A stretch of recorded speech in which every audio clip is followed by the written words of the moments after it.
त्रेता युग की ये घटना है। भगवान शंकर कहने लगे सती जी से, देवी मैं राम कथा का श्रवण करने के लिए नीचे अगस्त्य मुनि के आश्रम में जा रहा हूं। सती जी कहने लगी, महाराज तो आप अकेले अकेले तैयार हो रहे हैं, आपको मुझे भी तो बताना चाहिए था। अगर आपका आदेश हो और मैं आपके साथ राम कथा सुनने के लिए चलूं तो? शंकर जी कहने लगे तो बहुत अच्छी बात है। देखिए, भगवान की कथा में, सत्संग में अच्छा तो यही होता है कि पति पत्नी दोनों एक साथ मिल करके जाएं। अगर एक एक करके कथा में आए, मान लिया पति कथा में आए और कथा सुन करके पति अपने घर में गए और घर वाली आग बबूला हो रही है, कोई काम है, किसी वस्तु की आवश्यकता है, और आप घर पहुंचे और पत्नी आपके ऊपर बरस पड़ी, कहने लगी आप ही एक प्रहलाद बचे हो, कथा सुनने का ठेका आपने ही ले रखा है, घर में ये काम है वो काम है, दुनिया भर की सुनाने लगी। और अगर पत्नी अकेली कथा में आई और पति महाशय ऑफिस से आकर के घर में बैठे हैं और पत्नी कथा सुन करके गई, तो पति आग बबूला हो रहे हैं, पति भी उलाहना देता है, ताना मारता है, तुम एक मीराबाई बन करके बन गई हो। समस्या है अगर अलग अलग आते हैं तो। लेकिन पति पत्नी अगर दोनों एक साथ मिल करके भगवान की कथा में आते हैं तो फिर कोई झंझट नहीं, कोई झगड़ा नहीं, कोई कहासुनी नहीं, किसी प्रकार का कोई विवाद नहीं। ये तो संवाद का स्थल है।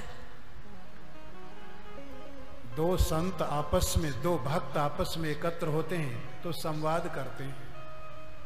दो सांसारिक व्यक्ति आपस में एकत्र होते हैं तो विवाद करते हैं। उनके विवाद से कलह होता है और कलह से अशांति होती है। लेकिन दो संत, दो भक्त जब एकत्र होते हैं तो उनका संवाद होता है और उनके संवाद में से भगवान की कथा प्रकट होती है। जैसे याज्ञवल्क्य और भरद्वाज, दो संत एकत्र हुए तो राम कथा प्रकट हो रही है। भगवान शंकर से सती जी ने कहा, महाराज अगर मैं आपके साथ कथा का श्रवण करने के लिए चलूं तो कोई गलत होगा? शंकर जी ने कहा, नहीं, ये तो बहुत अच्छी बात है, चलो। भगवान शंकर सती जी को लेकर के चल पड़े। गोस्वामी जी कहते हैं, संग सती जग जननी भवानी। गोस्वामी तुलसीदास जी महाराज बड़े प्रसन्न होते हैं तब जब कोई भगवान की ओर बढ़ता है, भगवान की कथा की ओर बढ़ता है। तुलसीदास जी का तो सिद्धांत है, वो तो कहते हैं जिनके मुख से मेरे प्रभु श्री राघवेंद्र सरकार का राम नाम धोखे से भी निकल जाए, मेरे शरीर की खाल को निकाल करके उसका जूता बना करके उसके चरणों में पहना दीजिए, उसके चरणों में पहना दीजिए। एक गोस्वामी जी की सत्य घटना आपको सुनाते हैं। देखिए कैसे ये महापुरुष थे, कितने उच्च कोटि के, कितने सरल, कितने नम्र। गोस्वामी तुलसीदास जी महाराज प्रथम बार श्री वृंदावन धाम में गए। पहले तो पैदल चलने की ही व्यवस्था थी, पैदल चल करके जाया करते थे। बड़ी लंबी यात्रा करके श्री वृंदावन धाम में पहुंचे।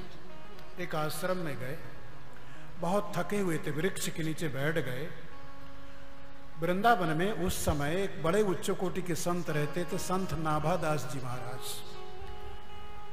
उस दिन वृंदावन के सभी संतों का निमंत्रण था नाभादास जी महाराज के आश्रम में। पूरे वृंदावन के संतों का वहां निमंत्रण था। जिस आश्रम में गोस्वामी जी बैठे हैं उस आश्रम के लोग कहने लगे गोस्वामी जी से कि आज संत नाभादास के आश्रम में वृंदावन के सभी संतों का निमंत्रण है, आपको भी वहां पर चलना चाहिए और भोजन प्रसाद ग्रहण करना चाहिए। गोस्वामी जी ने मना कर दिया, नहीं नहीं, मैं अभी आया हूं और मुझे निमंत्रण नहीं दिया गया। वो लेट गए, थके थे, सो गए। दिन के 12 बज गए। नाभादास जी के आश्रम में वृंदावन के सारे संत उपस्थित हो गए। पूरा आश्रम खचाखच भर गया उनका। गोस्वामी जी वृक्ष के नीचे सो रहे हैं। भगवान शंकर ने गोस्वामी जी को स्वप्न में दर्शन दिया और शंकर जी कहने लगे, गोस्वामी जी संत नाभादास कोई साधारण संत नहीं है। उनके आश्रम में जाओ और भोजन प्रसाद ग्रहण करो। तो गोस्वामी जी उठ करके बैठ गए। नाभादास जी के आश्रम का पता पूछते पूछते वहां तक पहुंच गए। पूरे आश्रम में संतों की पंक्ति लगी है। इनको वहां पर जगह मिली जहां पर संतों के जूता चप्पल उतरे थे, वहां पर बैठ गए। भोजन परोसा जा रहा था।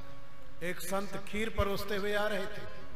सबके पास पात्र थे, ये अभी अभी आए थे, इनके पास कोई पात्र नहीं। उन्होंने कहा आपका पात्र कहाँ है, खीर कहाँ परोसे? एक संत का जूता था, गोस्वामी जी ने अपने सामने उसको रखा, कहा इसमें खीर परोस दो। खीर परोसने वाले संत जो है आश्चर्यचकित हो गए, कहने लगे ये कोई पात्र है? ये तो संत की चरण पादुका है, संत का जूता है। तुलसीदास जी कहने लगे संत की चरण पादुका से बढ़ करके दूसरा कोई अच्छा पात्र क्या हो सकता है? जो चरण पादुका संत को आराम देती है, विश्राम देती है, उससे बढ़ करके सुंदर दूसरा कौन सा पात्र हो सकता है? संत नाभादास को सूचना गई एक ऐसे संत आए। नाभादास जी दौड़ पड़े और गोस्वामी जी के चरणों में साष्टांग गिर पड़े, प्रणाम करने लगे। कहते हैं तुलसी जिनके मुखन ते धोखे निकसत राम, मेरे तन की पामरी चामड़ी और तिनके पग को, मेरे तन की पामरी और तिनके पग को, मेरे तन को चाम, मेरे शरीर की खाल को निकाल करके उनके चरण में जूता बना करके पहना दिया जाए। तो बहुत प्रसन्न होते हैं। कोई राम कथा सुनने जाए, सती जी भगवान शंकर के साथ चल पड़ी। गोस्वामी जी से पूछा गया शंकर जी के साथ कौन जा रहा है? तो विशेषण पर विशेषण देने लगे, कहने लगे संग सती, सती जा रहे हैं। इनका नाम था सती, लेकिन अब गोस्वामी जी कहते हैं अभी तक तो ये नाम की सती थी। सती का मतलब सत परमात्मा से जो प्रेम करे वो सती।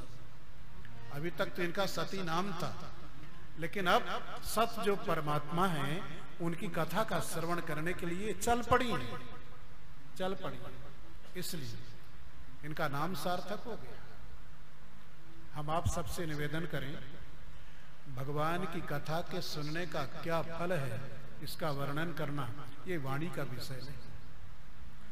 आप अपने अपने घरों से कथा का श्रवण करने के लिए जब निकलते हैं, इस कथा स्थल की ओर आते हैं, तो एक एक कदम पर अश्वमेध यज्ञ का फल प्राप्त होता है। कथा स्थल की ओर आने का ये फल, जैसे जैसे इधर कदम बढ़ते हैं, एक एक कदम पर अश्वमेध यज्ञ का फल प्राप्त होता है। गोस्वामी जी कहते हैं इनका नाम जो सती है वो सार्थक हो। इतने से भी संतोष नहीं हुआ, तो कहने लगे जगत जननी जा रही है कथा सुनने के लिए।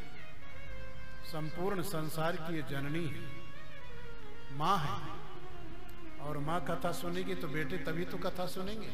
माँ अच्छा काम करेगी तो बेटे अच्छा काम करेंगे। संसार का नियम है, छोटे जो होते हैं वो बड़ों का अनुकरण करते हैं, इसलिए बड़ों को बहुत संभल करके चलने की आवश्यकता है।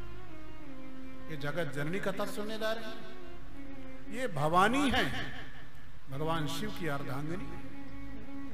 बड़ी प्रशंसा, विशेषण पर विशेषण दे रहे हैं। भगवान शंकर सती जी को साथ में ले करके अगस्त मुनि के आश्रम में आए। अगस्त मुनि ने जिस समय देखा ये जगत पिता जगत जननी मेरे द्वारा राम कथा का श्रवण करने के लिए मेरे आश्रम में पधारे हैं, अगस्त मुनि दौड़ पड़े, उन दोनों की चरण वंदना करते हैं। कहने लगे मेरा अहोभाग्य, परम सौभाग्य, मैं इनको कथा क्या सुनाऊंगा।